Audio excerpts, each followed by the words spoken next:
செயலாக்கம் வெற்றி. எரிபொருள் கடத்தல் 87 விழுக்காட்டுக்கு குறைந்தது.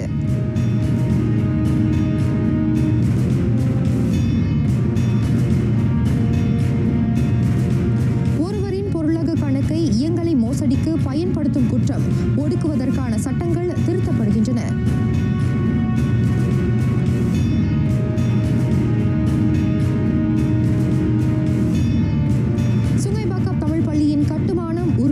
புதிய பரிந்துரை விரைவில் தாக்கல் செய்யப்படும்.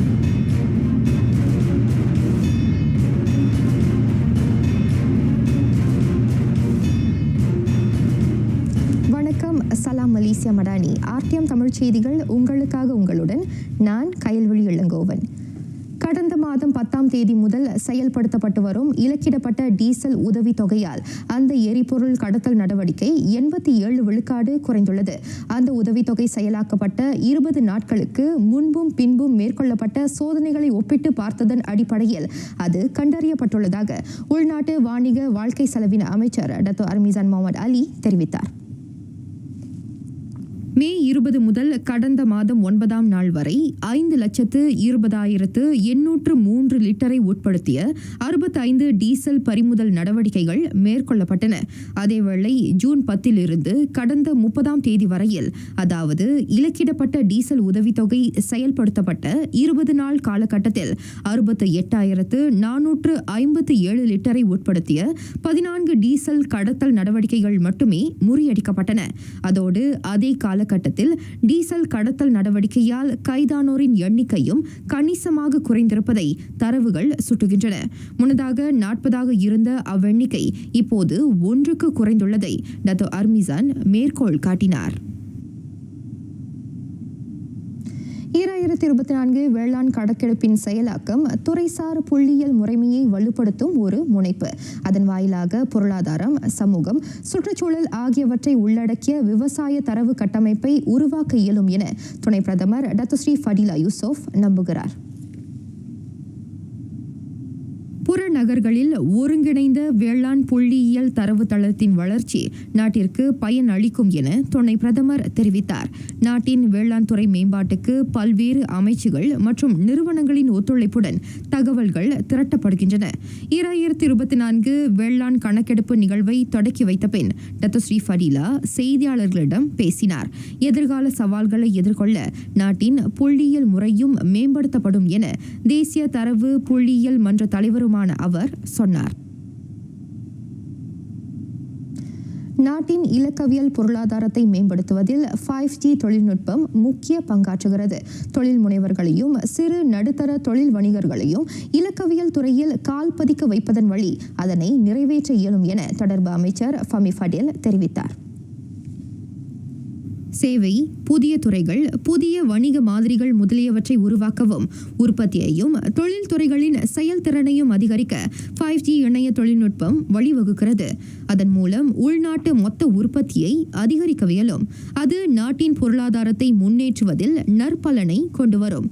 5G மேம்பாடானது முழுமையான வளர்ச்சியையும் இலக்கவியல் மயமாக்கும் சமூகத்தின் எல்லா தட்டு மக்களுக்கும் பயன் அளிப்பதை உறுதிப்படுத்தும் நாட்டின் இலக்கிற்கு ஏற்ப விளங்குகிறது. மலேசிய தொடர்பு பல்லூடக ஆணையத்துக்கும் மலேசிய முதலீட்டு மேம்பாட்டு வாரியத்துக்கும் இடையிலான கருத்திணக்க பரிமாற்ற உடன்படிக்கை கையெழுத்திடும் நிகழ்ச்சியில் கலந்து கொண்ட பின்னர் ஃபமி செய்தியாளர்களிடம் பேசினார். இவ்வேளையில் இனம், சமயம், ஆட்சியாளரை உட்படுத்திய 3R விவகாரத்தை தோண்டும் போலா ட்ரைப் எனும் சமூக வலைதள கணக்கின் சில பதிவுகளை MCMC விசாரித்து வருகிறது. அந்த சமூக வலைதள கணக்கிற்கு சொந்தமானவரை கண்டறியும் நடவடிக்கையில் தொடர்பு அமைச்சு ஈடுபட்டுள்ளதாக ஃபாமி கூறினார். நாட்டு மக்கள் இடையிலான அமைதியை சீர்குலைக்கும் அத்தகைய அவதூறு நிறைந்த பதிவுகள் ஒருவேளை போலி கணக்காக இருக்கலாம் என அவர் கோடி காட்டினார். முன்னதாக பௌத்த மற்றும் தவோயியம் மதத்தினரை இழிவுபடுத்தும் வகையிலான படங்களை அந்த கணக்கு பதிவேற்றியிருந்தது. அந்த கணக்கிற்கு எதிராக நடவடிக்கை எடுக்குமாறு வலைதளவாசிகள் வெகுண்டெழுந்தனர். 2010 தனிநபர் தரவு பாதுகாப்பு சட்டம் உட்பிரிவு 709 திருத்தம் செய்யக்கோரும் பரிந்துரையை அமைச்சரவை ஏற்றுக்கொண்டிருக்கிறது. தற்போது தொடரும் மக்களவை கூட்டத்தில் அது தாக்கல் செய்யப்படலாம் என இலக்கவியல் அமைச்சர் கோபிந்த் சிங் டியோ கோடி காட்டியுள்ளார். மலேசியாவில் தனிநபர் பாதுகாப்பு சட்டம் கால மாற்றத்திற்கு ஏற்ப இருப்பதை உறுதி செய்யும் நோக்கத்தை அந்த முனைப்பு கொண்டிருக்கிறது. சட்டம் 709 முன்மொழியப்பட்டிருக்கும் திருத்தங்கள் கொள்கைகளை மேம்படுத்தும் நோக்கமுடையவை. குறிப்பாக நாட்டில் தனிநபர் தரவுகள் மீறப்படும் அதே வேளையில் தவறாக பயன்படுத்தும் விவகாரத்தை கையாள பாதுகாப்பு மற்றும் அமலாக்க நிலைகளில் அது கூடுதல் கவனம் செலுத்துகிறது. கோவிந்த் சிங் அறிக்கை வாயிலாக இவ்விவரங்களை வெளியிட்டுள்ளார்.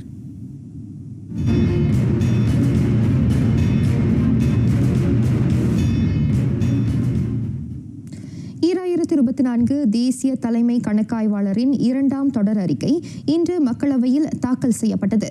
9 கணக்காய்வுகளை உள்ளடக்கியுள்ள அதற்கு பேரரசர் ஒப்புதல் அளித்துள்ளார். 11 அமைச்சுகளை உட்படுத்திய திட்டங்களுக்கான கணக்காய்வு மதிப்பு 419 கோடியே 70 லட்சம் ரிங்கிட் என தெரிவிக்கப்பட்டது. 2020 முதல் 2022 வரையிலான அந்த நடவடிக்கையின் வழி அரசு 10 கோடி ரிங்கிட்டை பெற்றது. நிர்வாக முறையை சீரமைப்பதோடு நிதி கசிவையும் விரயத்தையும் தவிர்க்க அது வகை செய்தது. கால தாமதமான வாடகை மற்றும் தண்டங்கள் வசூலிக்கப்பட்டுள்ளன.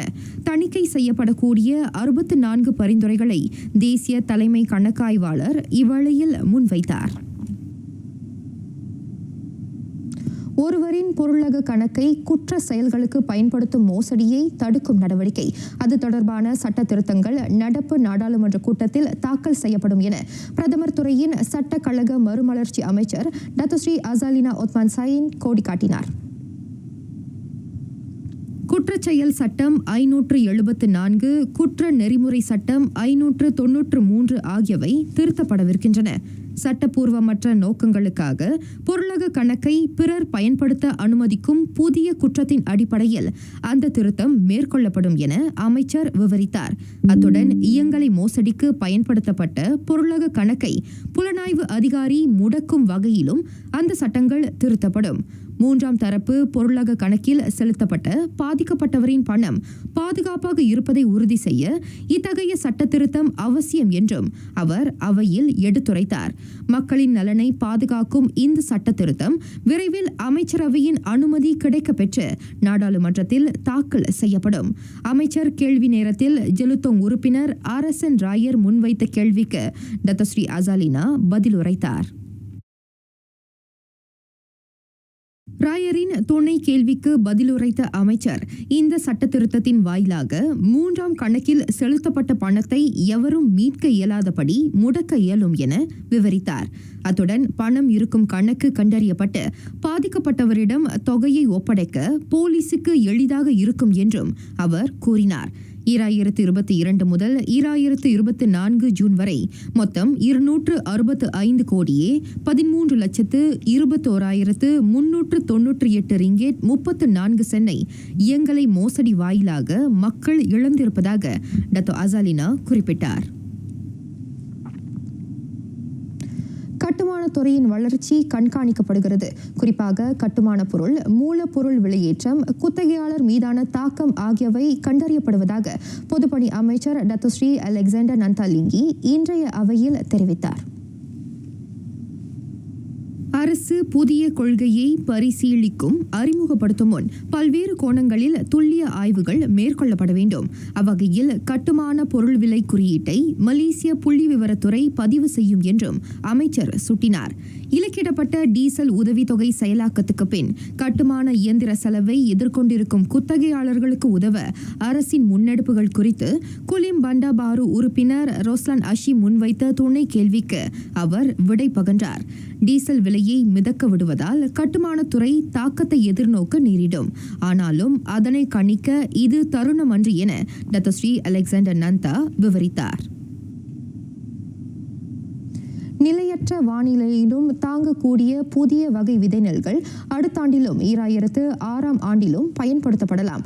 வறட்சி, வெள்ளம் போன்ற இயற்கை சீற்றங்களை தாங்கக்கூடிய ஆற்றலை அந்த வகை விதை நெல்கள் கொண்டுள்ளன. மலேசிய வேளாண் ஆய்வு மற்றும் மேம்பாட்டுக் கழகம் மார்டி வாயிலாக வேளாண் உணவு உத்தரவாத அமைச்சின் அதிகாரிகள் அவற்றை சோதனை செய்து வருகின்றனர். அந்த புதிய நெல் வகையின் ஆய்வு முற்றிலும் நிறைவடைந்துள்ள நிலையில் தற்போது அதன் கள ஆய்வுகளை மார்டி முன்னெடுத்திருப்பதாக துணை அமைச்சர் டத்தோ ஆர்தர் ஜோசப் கூரோப் தெரிவித்தார். அதனை கருத்தில் கொண்டு தொடர்புடைய விதை நெல்களின் பயன்பாடு 2025-2026 ஆண்டுகளில் அறிமுகம் காணலாம் என்ற விவரத்தை துணை அமைச்சர் மக்களவையில் வெளியிட்டார். மதானி கிராம சமூக செயற்குழு JKDM மக்களுடனான உறவை அணுக்கமாக்கும் ஒரு நிறைவான முனைப்பு. அதன் வரவால் கிராம மேம்பாடு மற்றும் பாதுகாப்பு செயற்குழு JPKK மற்றும் கூட்டரசு கிராம மேம்பாடு மற்றும் பாதுகாப்பு செயற்குழு JPKKP ஆகியவற்றின் செயல்பாடுகள் சுணக்கம் காணாது. மக்களவையில் அந்த உறுதியை வழங்கினார் கிராம மற்றும் வட்டார முன்னேற்ற துணை அமைச்சர் டத்தோ ரூபியா வாங். JPKKயும் JPKKPயும் ஒரு கிராமத்தை நிர்வகிப்பதில் முக்கிய பங்கு வகிப்பதை துணை அமைச்சர் சுட்டினார். சம்பந்தப்பட்ட பகுதியில் மேற்கொள்ளப்படும் சமூக பொருளாதார மற்றும் தொழில் முனைவு திட்டங்களை JKDM ஒருங்கிணைக்கிறது. கடைநிலையில் வறுமையை ஒழிக்கும் அரசின் முயற்சிக்கு ஏற்ப நடவடிக்கை அமைகிறது என டத்தோ ரூபியா வாங் விளக்கினார். சத்யு உறுப்பினர் ஷஹாரி ஜுகிர்னாயின் அப்துல் கடீர் தொடுத்த வினாவுக்கு அவர் இவ்வாறு விடையளித்தார்.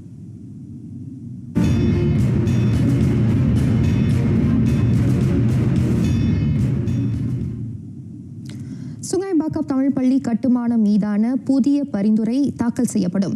ஏற்கனவே முன்வைக்கப்பட்ட கட்டுமான பரிந்துரை ரத்து செய்யப்பட்டதால் இது அவசியம் என துணை பிரதமர் Datuk Seri doctor Ahmad Zahid Hamidi வலியுறுத்தினார்.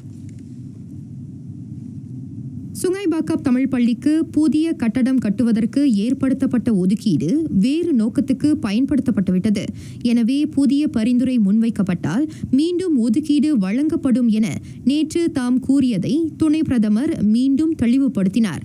சுங்காய்பாக்கம் தொகுதி இந்தியர்களின் பிள்ளைகள் தமிழ் பள்ளியில் கல்வி கற்கும் நோக்கத்தின் அடிப்படையில் முன்வைத்த அந்த கூற்றை முவாஃபகத் நேஷனல் தலைவர் தான் ஸ்ரீ அன்வார் மூசா திரித்து கூறியிருப்பதற்கு அவர் கண்டனம் தெரிவித்தார்.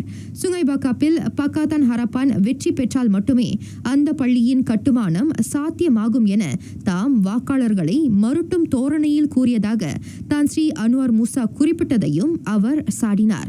மாரா கல்வியாளர் விருது விழாவில் பங்கேற்ற பின் நடைபெற்ற ஊடகத்தார் சந்திப்பில் கிராம வட்டார முன்னேற்ற அமைச்சருமான டத்தோஸ்ரீ டாக்டர் அஹமத் ஜஹீத் இந்த விளக்கத்தை அளித்தார்.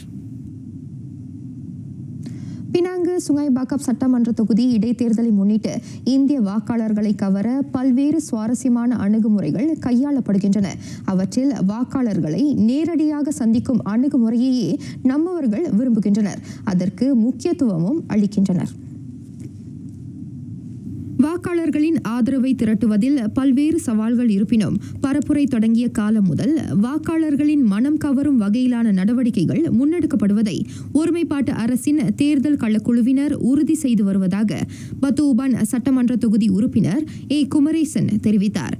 சுங்காய்பாக்கம் இடைத்தேர்தலில் ஏறத்தாழ 80 விழுக்காட்டு இந்தியர்கள் சாதகமாக வாக்களிப்பர் என இலக்கிடப்பட்டுள்ளது. அரசு முன்னெடுத்த திட்டங்கள் மற்றும் பிரச்சினைகளுக்கான தீர்வுகள் பற்றி வேட்பாளர்கள் மூலம் நேரில் அறிந்து கொள்ளவே தொகுதி வாழ் இந்தியர்கள் விரும்புகின்றனர். பண்டார் தாசி முத்தியாராவில் சுங்காய்பாக்கம் இடைத்தேர்தலுக்காக IPF கட்சியுடன் இணைந்து அமைத்த தேர்தல் களக்குழு மீதான ஊடக சந்திப்பில் குமரேசன் பேசினார். சுங்காய்பாக்கம் இடைத்தேர்தல் பரப்புரை தொடங்கி கடந்த 12 நாட்களில் பல்வேறு குற்றச்செயல்களுக்காக 4 போலீஸ் புகார்கள் பெறப்பட்டுள்ளன. அது தொடர்பில் விசாரணைகள் முடுக்கிவிடப்பட்டிருப்பதை உள்துறை அமைச்சர் டத்தோஸ்ரீ சைஃபுடின் நசுத்தியோன் இஸ்மாயில் உறுதி செய்தார். இரு புகார்கள் 1954 தேர்தல் சட்டத்தின் கீழும் மேலும் 2 புகார்கள் குற்றவியல் சட்டத்தின் கீழும் விசாரிக்கப்படுகின்றன. அவற்றில் தேர்தல் பரப்புரைக்கான பதாகையை திருடிய குற்றமும் அடங்கும் என டத்தோஸ்ரீ சைஃபுடின் குறிப்பிட்டார். கடந்த ஜூன் 22 தொடங்கி இதுவரை பரப்புரைகளின் போது பாதுகாப்பு கட்டுப்பாட்டில் இருந்ததாக அவர் கூறினார்.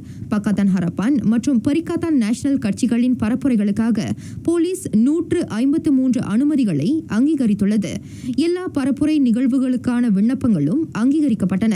முன்னதாக பக்காத்தான் ஹரப்பான் கூட்டணியின் செய்தியாளர் சந்திப்பில் டத்தோஸ்ரீ சைஃபுடின் இந்த விவரங்களை வெளியிட்டார். மேலவை முன்னாள் உறுப்பினர் தான் ஸ்ரீ ஜைனால் ராம்பாக் இன்று காலமானார். MTUC மலேசிய தொழிற்சங்க முன்னாள் தலைவருமான அவர் 84வது அகவையில் இறைவனடி சேர்ந்தார். ஸ்லாங்கோர் ஸ்லாயாங் மருத்துவமனையில் இன்று அதிகாலை 2:30 மணி வாக்கில் முதுமை காரணமாக அன்னாரின் உயிர் உடலை விட்டு பிரிந்ததாக MTUC தலைமை செயலாளர் கமாருல் பஹாரின் மன்சூர் தெரிவித்தார். மறைந்த தான் ஸ்ரீ ஜைனால் ராம்பாக் 1986 முதல் 2004 ஆண்டு வரை, அதாவது 18 ஆண்டுகளாக MTUC தலைவராக பதவி வகித்தார். இவர் SPS நாதனுக்கு பிறகு செனட்டராக நியமிக்கப்பட்ட 2வது தொழிற்சங்க தலைவராவார். நாட்டின் தலை சிறந்த தொழிற்சங்க தலைவர்களுள் ஒருவரான அவர் பாட்டாளிகளின் நலனுக்காக அர்ப்பணிப்பும் பெரும் பங்களிப்பும் ஆற்றியுள்ளார். அதுவே கடந்த 1997 ஆண்டு மே 1 தேதி தொழிற்சங்கத்திடமிருந்து மலேசிய தொழிலாளர் தந்தை என்ற மதிப்பை அவர் பெற வழிவகுத்தது. கடந்த மாதம் 100.2 கிலோகிராம் எடை கொண்ட போதைப் பொருளை கடத்தியதாக குற்றஞ்சாட்டப்பட்ட ஆடவர் இன்று நீதிமன்றத்தில் நிறுத்தப்பட்டார். மேஜிஸ்ட்ரேட் சித்தி நோர் ஹிடாயா முகமது நோர் முன்னிலையில் வாசிக்கப்பட்ட குற்றச்சாட்டை 47 வயதான ஜுல்கிஃப்லி சே ஒத்மான் புரிந்ததாக பதிலளித்தார். கடந்த ஜூன் 25 தேதி மாலை 4:30 மணி அளவில் அலுஸ்டா தமான் அமான் குடியிருப்பில் அவர் அந்த குற்றத்தை புரிந்ததாக குற்றம் சாட்டப்பட்டது. இந்த வழக்கு 1952 அபாயகர போதைப் பொருள் சட்டம் பிரிவு 39B இன் கீழ் விசாரிக்கப்படுகிறது. இந்த வழக்கு அக்டோபர் 1 தேதி செவிமடுக்கப்படும். இதனிடையே கடந்த 2019 ஆண்டு தனது வளர்ப்பு பெற்றோரை கொலை செய்த குற்றத்திற்காக பங்குச்சந்தை இடைத்தரகரான தான் கியான் நிப்க்கு சிரம்பான் உயர் நீதிமன்றம் சாகும் வரை தூக்கு தண்டனையை விதித்தது. அரசு சார்பில் 10 பேரும் தற்காப்பு தரப்பில் 4 பேரும் அளித்த சாட்சியங்களை செவிமடுத்த பின்னர் நீதிபதி ரோஹானி இஸ்மாயில் இவ்வாறு தீர்ப்பளித்தார். இந்த வழக்கு குற்றவியல் சட்டம் 302 இன் கீழ் விசாரிக்கப்பட்டது. இவ்வழக்கின் தீர்ப்பு அறிவிக்கப்படும் முன் மேல்முறையீடு செய்ய தான் கியான் நிப் மறுத்துவிட்டார். கடந்த 2019 ஆண்டு ஜூலை 24 தேதி 67 மற்றும் 73 வயதான தனது வளர்ப்பு பெற்றோரை கத்தியை பயன்படுத்தி கொலை செய்ததாக அந்த ஆடவர் மீது குற்றம் சாட்டப்பட்டது.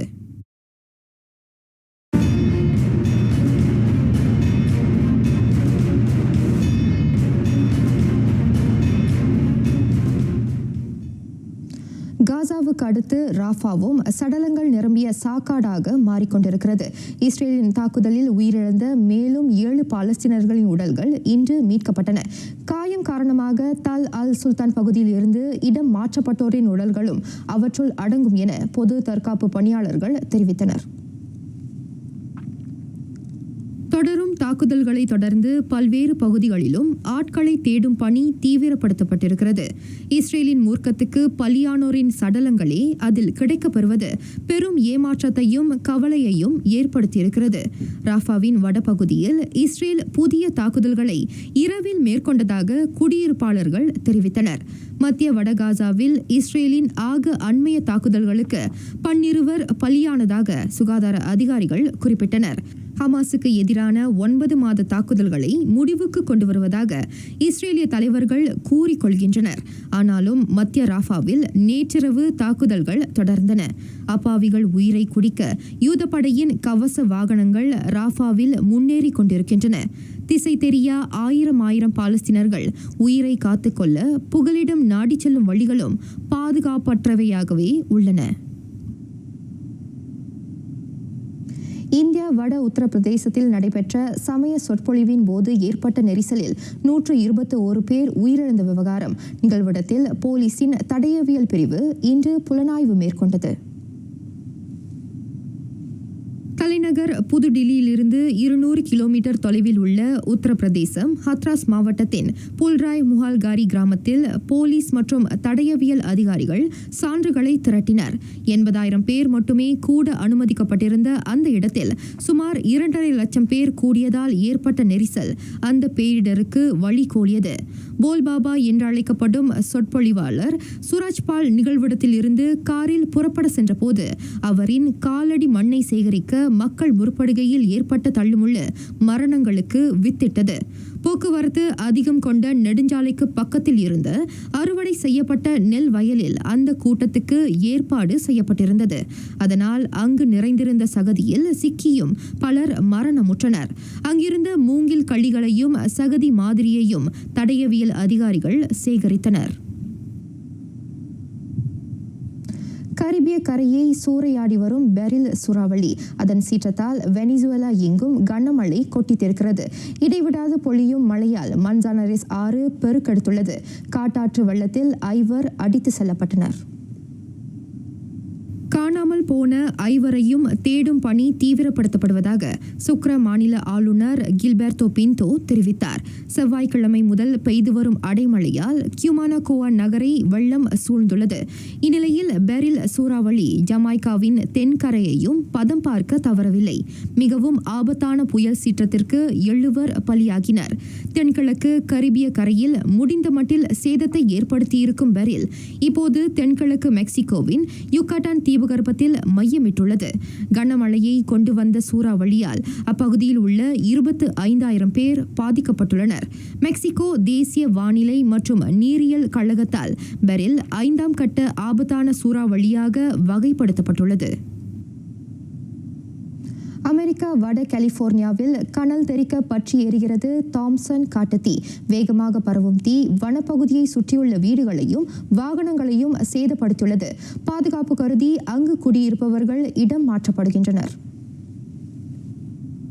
கொழுந்துவிட்டு எரியும் காட்டு தீயால் சுற்றுப்பகுதிகளில் அனல் காற்று வீசுகிறது.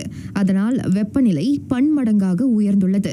தலைநகர் சக்ரமெண்டோவின் வடக்கே 110 கிலோமீட்டர் தொலைவில் கடந்த செவ்வாய்க்கிழமை தாம்சன் காட்டு தீ மூண்டது. அன்று தொடங்கி இன்று வரை கட்டுக்கடங்க அந்த கானக தீயை அணைக்க தீயணைப்பு மீட்பு படையினர் அல்லும் பகலும் போராடி வருகின்றனர். தீ மூண்டதற்கான காரணம் விசாரிக்கப்படுகிறது. ஓரோவில் நகரில் அவசர காலம் அறிவிக்கப்பட்டுள்ளது. அந்த நகரில் உள்ள மக்கள் அங்கிருந்து வெளியேற்றப்பட்டு வட கலிபோர்னியாவுக்கு அப்பால் புறநகர் பகுதிகளிலும் மலைப்பாங்கான இடங்களிலும் தங்க வைக்கப்பட்டுள்ளனர். மக்கள் தொகை விகிதம் சரிந்துள்ளதால் தென்கொரியா அவசர கால நடவடிக்கையை எடுத்துள்ளது. அதிகமானோர் இல்லறத்தில் ஈடுபடவும் குழந்தை பெற்றுக்கொள்ளவும் அரசு பல முனைப்புகளை மேற்கொள்ளும் நிலையில் தனிமையிலும் இனிமை காணலாம் என நிரூபித்துக் கொண்டிருக்கிறார் யோகா பயிற்றுனர் சீன் அரோமி. யூடியூப் பிரபலமான சீன் தமது 2 லட்சம் பார்வையாளர்களை திருமணம் செய்து கொள்ளாமல் மகிழ்ச்சியாய் வாழ ஊக்குவித்து வருகிறார். தென்கொரியாவின் ஒரு உட்புற பகுதியில் வாழும் அவர் தனிமையில் வாழ பயமோ அவமானமோ பட தேவையில்லை என எடுத்துரைக்கிறார். 37 வயதான பின்னரும் திருமணம் செய்து கொள்ளாமல் இருப்பதை வாழ்நாள் சாதனையாக சீன் கருதுகிறார். தன்னை ஒருபோதும் ஒரு மனைவியாகவும் தாயாகவும் நினைத்து பார்த்ததில்லை என்கிறார் அவர். குடும்ப வாழ்க்கைக்குள் நுழைய விரும்பாத பெண்களால் தென்கொரியாவில் மக்கள் தொகை மிகவும் மோசமாக குறைந்துள்ளது. அதனால் மூப்படைவோர் அதிகம் வாழும் நாடாக அது உருமாறுகிறது. ஆனால் சமூக எதிர்பார்ப்புகளை பூர்த்தி செய்ய விரும்பாத சீன் தனிமையில் மகிழ்ச்சியாக வாழும் உத்தியை பலருக்கும் பகிர்ந்துள்ளார். அது தொடர்பில் அவர் எழுதிய I can't help but live well on my own புத்தகம் தென்கொரியாவில் அதிகம் விற்பனையான புத்தகங்களின் பட்டியலில் இடம் பிடித்தது. பொருளாதார நிலை, வளர்ச்சி தடை, வாழ்க்கை செலவினம், வேலை வாய்ப்பை கைப்பற்றுவதில் காணப்படும் கடுமையான போட்டி போன்ற பல்வேறு காரணங்களால் தென்கொரியர்கள் திருமணத்துக்கு தயாராகாமல் உள்ளதை ஆய்வுகள் குறிப்பிடுகின்றன. முழுமையாக இயந்திரமயமாகி வருகிறது ஜப்பான். மனிதர்கள் செய்யும் தோட்டக்கலை, சாயம் பூசுதல் போன்ற வேலைகளை கூட தற்போது எந்திரங்கள் செய்கின்றன. மேலும் அவற்றின் வேலைப்பாடுகள் நேர்த்தியாகவும் திருப்தியாகவும் இருப்பது மக்களுக்கு கூடுதல் மனநிறைவு. 80களில் அறிவியல் புனைவு திரைப்படங்களில் வரும் வில்லன் எந்திரத்தின் உருவத்தை இவை ஒத்திருக்கின்றன. அவை மனுக்குலத்தை அழிக்க உருவாக்கப்பட்டவையாகும். ஆனால் இந்த எந்திரங்கள் மானுடத்தை காக்கும் நோக்கத்தில் வடிவமைக்கப்பட்டுள்ளன. குறிப்பாக ரயில்வே நிலையங்களில் பராமரிக்கும் பணியில் ஈடுபட்டோர் சில வேளையில் மின்சாரம் தாக்கி உயிரிழக்கும் நிலைக்கு ஆளாகினர். இந்த எந்திரங்களின் வரவால் அந்த அவலத்திற்கு முற்றுப்புள்ளி வைக்கப்பட்டிருக்கின்றன. தண்டவாளத்தில் இயங்கக்கூடிய லாரியில் அடைக்கப்பட்டிருக்கும் அவற்றை ஆண்கள் மட்டுமின்றி பெண்களும் இயக்கலாம். லாரியில் அமர்ந்தவாறு கண்ணில் பொருத்தப்பட்டிருக்கும் ஒளிப்பதிவு கருவியை கொண்டு எந்திரங்களை எளிதில் இயக்க முடியும்.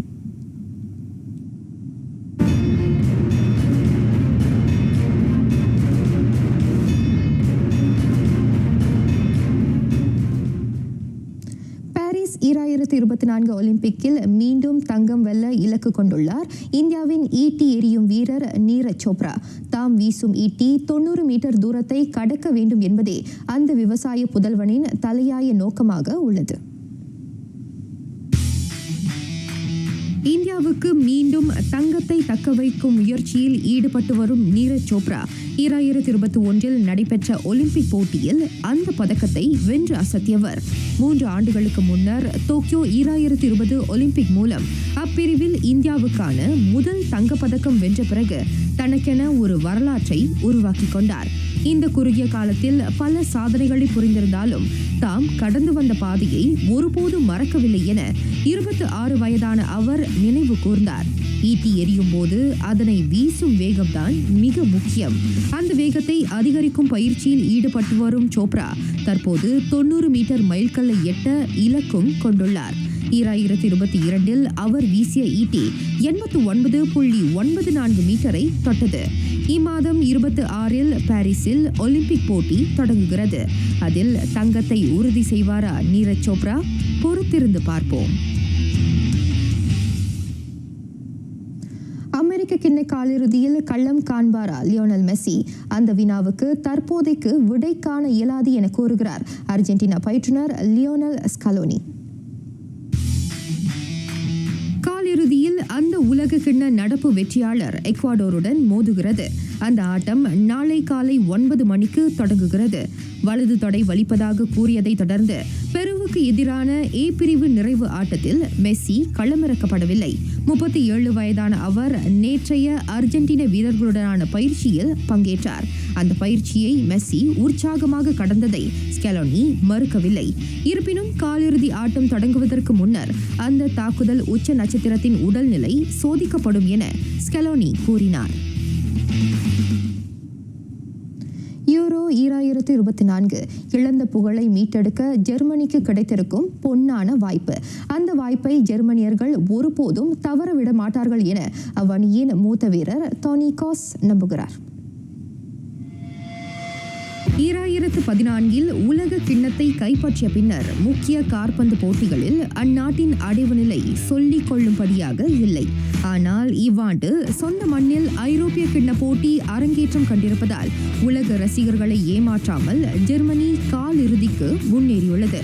வரும் சனிக்கிழமை நள்ளிரவு 12 மணிக்கு தொடங்கும் அவ்வாட்டத்தில் அந்த உபசரணை அணி ஸ்பெயினுடன் மோதும். யூரோ 2024 தாம் ஜெர்மனிக்காக களம் காணும் இறுதி போட்டி என இதற்கு முன்னர் க்ராஸ் கூறியிருந்தார். அந்த கிண்ணத்தை தாயகத்தின் வசமாக்கிவிட்ட பின்னர் காற்பந்து துறைக்கு முற்றுப்புள்ளி வைக்க அந்த மத்திய திடல் வீரர் இலக்கு கொண்டுள்ளார்.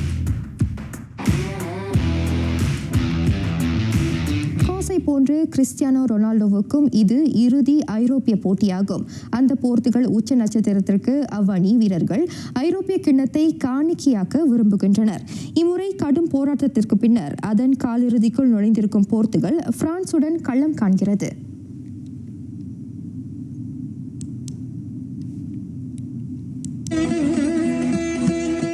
உலக நீதி மதியாதார் தலைவாசல் மிதிக்க வேண்டாம்.